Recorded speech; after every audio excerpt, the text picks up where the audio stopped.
زفستان دست پێکردیە و ڕەوشە پەنابەرێنێ ڕۆژاوای کوردستانê û Sûriyê jî nexweş dibe. Li Lubnanê penaber de rewşên xirab de dijîn nexwasin di vî werzî de. Kêşe û êşên wan zêdetir dibin.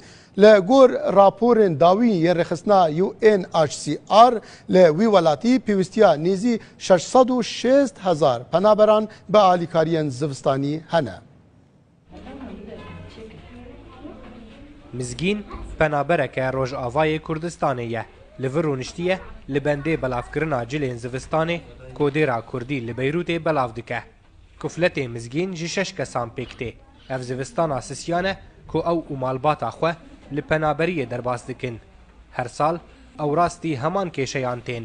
Nebûna amûrên germkirinê sermaya kodîwarên xaniyê wan ê biçûk derbas dike û buhabûna kerîna kelûpelên pêwîst ên zivistanê. Êsaxana tenaya. O işte küçük batanê çadikin serxwe û cil eze heye tiştekî yanê rêxînin derbikin. Hecet yanê batanî ispenc tişt yanê gerek e. û xwarin eze heye se yanê hew jî. Li vir hindek penaberên Sûrî jî hene ku ew jî heman kêşeyan dikêşin.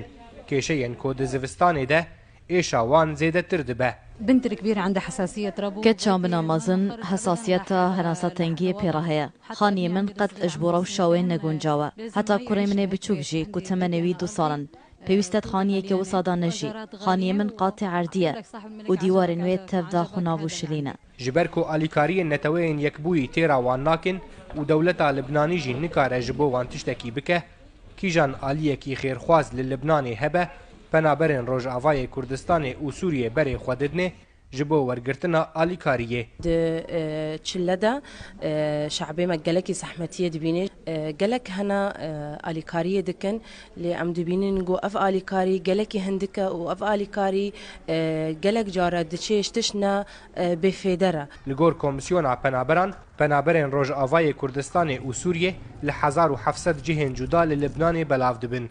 Ji sedî 55 wan penaberan di cihên hejar de dimînin.